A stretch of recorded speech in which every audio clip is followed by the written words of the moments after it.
નમસ્કાર દર્શક મિત્રો, આપનું પુનઃ સ્વાગત છે દલિત સાહિત્ય સર્જક સંવાદ શ્રેણીમાં.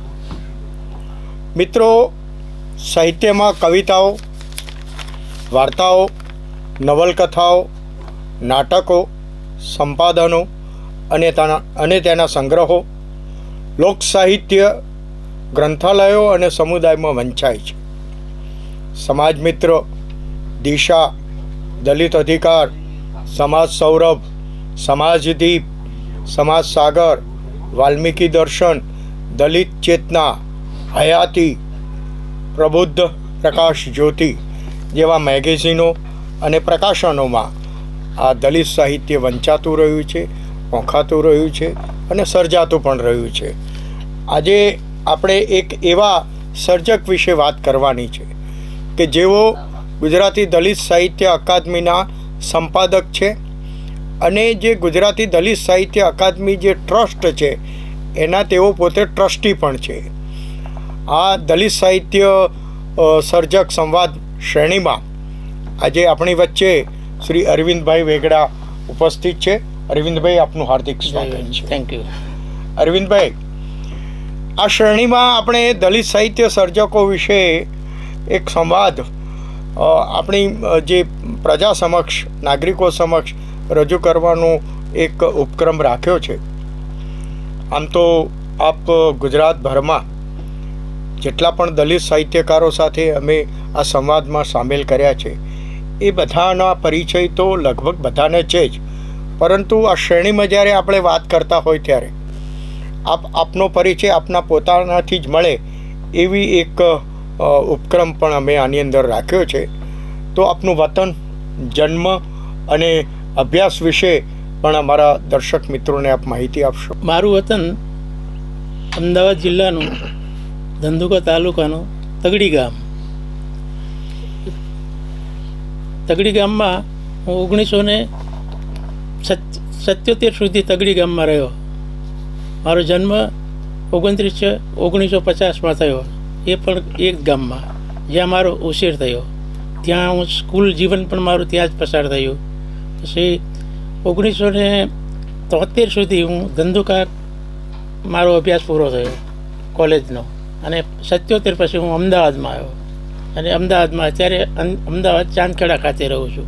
એટલે 77-78 પછી આપ શહેર વિસ્તારમાં આવ્યા. એ પહેલાંનું આપનું જે શૈક્ષણિક જીવન પણ ગ્રામ્ય વિસ્તારમાં રહ્યું હતું. જી. તો ગ્રામ્ય વિસ્તાર હોય કે શહેરી વિસ્તાર હોય, એક જેને આપણે વારંવાર એ શબ્દનો આપણે હવે ઉપયોગ કરીએ જ છીએ કે દલિત દલિત દલિત દલિત. તો દલિત હોવાનો અહેસાસ આપને ક્યારે થયો અને આપનું એ બાબતમાં સ્વમાન ઘવાયું હોય એવા કોઈ પ્રસંગો બનેલા છે? આમ તો એ ગામ જે છે એમાં દરેક પ્રકારની વસ્તી હતી. એટલે અનુસૂચિત જાતિ, અનુસૂચિત જનજાતિ, પટેલ, દરબાર, પછી મોટાભાગના બધા સવર્ણ કાસ્ટના હતા. એમાં અમારા થોડા ઘર હતા, લગભગ 15-20 ઘર. એમાં એટલે પહેલાંથી જ અમે અડધૂત થયેલા જ હતા એમ દલિતો. કારણ કે બાજુમાં રહેતા હોય કોળી સમાજ રહેતો હોય, પછી દેવી પૂજક સમાજ રહેતો હોય, પછી બીજા ઠાકોર રહેતા હોય, તો એ લોકો અમારાથી સતત અભડાતા જ, એમનેથી દૂર જવાનું. એમાં એક કોમ્યુનિટી એવી હતી કે એમની સામે જો નીકળીએ તો એ પોતાના કપડાં સંતા ભાગી જાય એમ, કારણ કે એમને એટલો ડર લાગતો કે એમની હવા પણ એમ ના હશે. એટલે આટલી બધી આભડછેટના અમે ભોગ બનેલા છીએ. તો છેક 1971 સુધી કોલેજમાં અમે આવ્યા. પછી ધીરે ધીરે એ પછી ઓછું થયું. પછી તો અમુક લોકો જે પહેલાં હવડાતા હતા એ નામથી બોલાવવા પડ્યા એમને કે આ લોકો તો આપણે બીજા છોકરાઓ કરતાં પણ આગળ નીકળી ગયા, કોલેજમાં છે એટલે. એ તો એ વાતાવરણની આપે વાત કરી કે આપણા ગામમાં, એ વિસ્તારમાં એ વખતે આ જ પ્રકારનું અમે પરિસ્થિતિમાં જીવતા હતા. પણ એવો પ્રસંગ બન્યો છે કે જેમાં તમારું ખરેખર અડધૂત અપમાન થયું હોય અથવા તો તમારું સ્વમાન ઘવાયું હોય અને પછી તમે દલિત સાહિત્ય તરફ વળ્યા હોય? હા, એ પણ એક વખત થયું હતું. એક ગામથી અમે બીજે ગામ જતા હતા ચાલતા. ત્યાં રોડ બસ પકડવા માટે બીજા રોડ ઉપર જવું પડતું હતું. એ રોડની બાજુમાં એક પરબ પાણીની રાખતા, એટલે એક માજી બેસતા પાણીને પરબ, ગોળો લઈને, ગ્લાસ લઈને. પણ જ્યારે એમને ખબર પડી કે આ લોકો આ રીતે છે, એટલે એમને ગ્લાસમાં પાણી પીવા ન આપ્યું, અને ખોબેથી પાણી કે પીવો. એટલે અમે ખોબે પાણી ના પીધું અને એને જવા દીધું, અમારે પાણી નથી પીવું એમ કરીને અમે ચાલતી પકડેલી. એટલે તે વખતે જેટલું મન ગવાયું એ હજી પણ અમને યાદ છે. એટલે એ ઘા ભૂલાય એવો છે જ નહીં. અચ્છા અચ્છા. એટલે આવા પ્રસંગો તો હંમેશા કદાચ એ જ સમયમાં બન્યા હશે, પરંતુ એનાથી આ દલિત સાહિત્ય તરફ તમે વળ્યા? હા, દલિત પહેલાં શરૂઆતમાં હું 1977 સુધી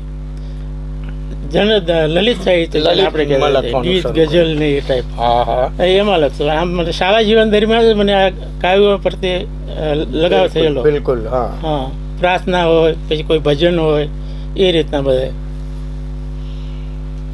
અને પછી તમે શરૂઆતમાં તો લગભગ મોટા ભાગના આપણા જેટલા સર્જકો સાથે અમે વાર્તાલાપ કર્યો છે, એ શરૂઆતમાં તો કારણ કે આ જે જ્યાં સુધી અહેસાસ ન થાય, સ્વમાં ન ઘવાય, ત્યાં સુધી આ વસ્તુ શું છે, એ વેદના શું છે, આક્રોશ શું છે, એનો ખ્યાલ ના આવે ત્યાં સુધી એનાથી તમારી કલમ આગળ વધે નહીં. પણ એ જ્યારે ઘવાયા હોય ત્યારથી તમારી કલમો ઉપડી હોય કે આ શું, આ ક્યાં સુધી.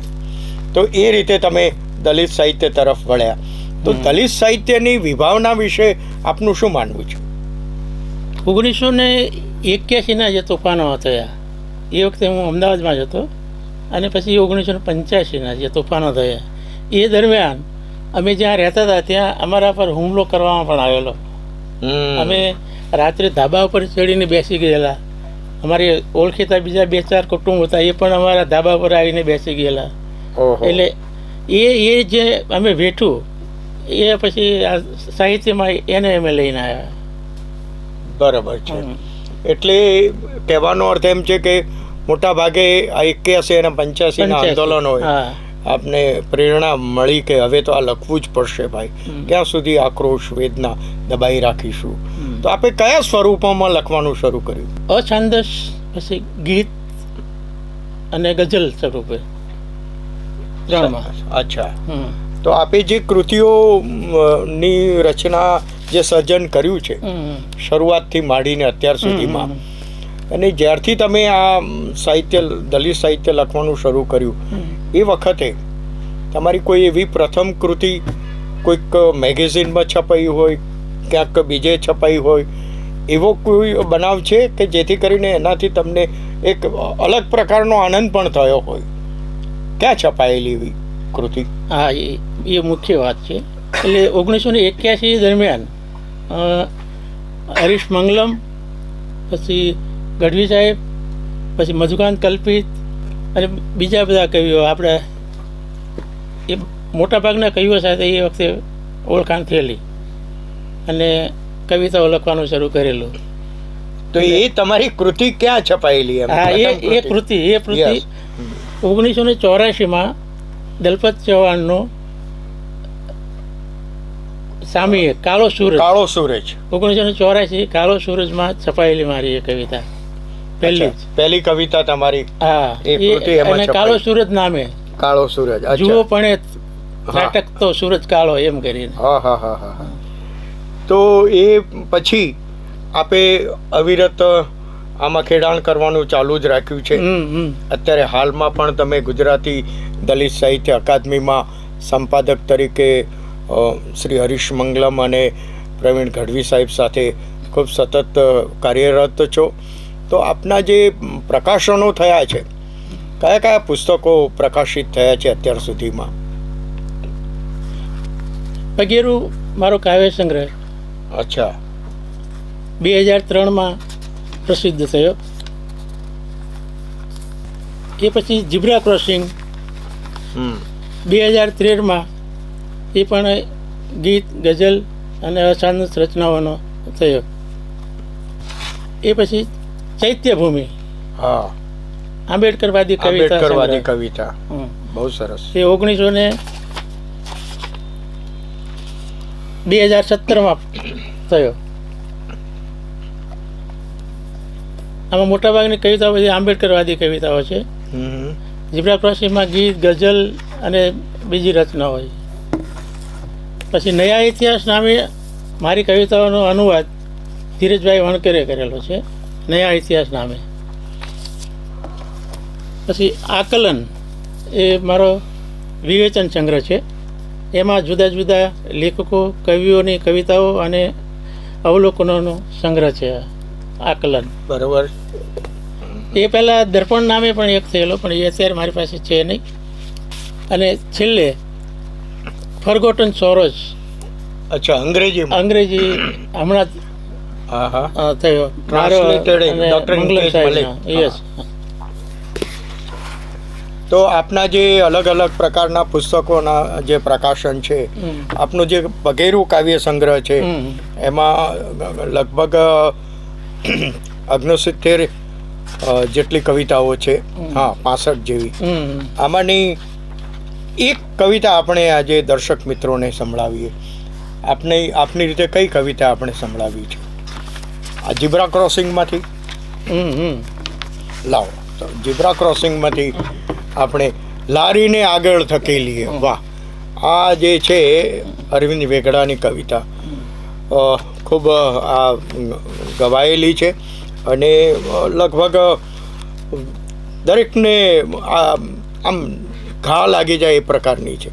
હળવેથી ચાલ ધની, લારીને આગળ ધકેલીએ, જીવતરના માળામાં બેઠેલી ગૂંચને ઉકેલીએ, કંતાનમાં ઢાંકેલા રોટલાના ટુકડામાં ફળફળતા ફૂલાના ઘા, લીલાછમ ઓરતાને અંધારું આપીને ભીતરથી હળસે લે આઘા, કમખાના આયનામાં વણજોયા સપનાને ભરીએ, જીવતરના માળામાં બેઠેલી ગૂંચને ઉકેલીએ, ઉનાળો કળકળતી ઠંડીને વરસાદી, મોસમના ખાધેલા ચાબકા, વસ્તરમાં સાચવીને કાઢી લે જન્મારો, ઢાળ કદી હોય તોય લાગે છે આંચકા, 3 સાલ દીકરીનું હૈયું ઉકેલીએ, ચાલ ધની લારીને આગળ ધકેલીએ, જીવતરના માળામાં બેઠેલી ગૂંચને ઉકેલીએ. ખૂબ ખૂબ ધન્યવાદ અરવિંદભાઈ, આપનો સંવાદમાં આવ્યા. આપનો આભાર.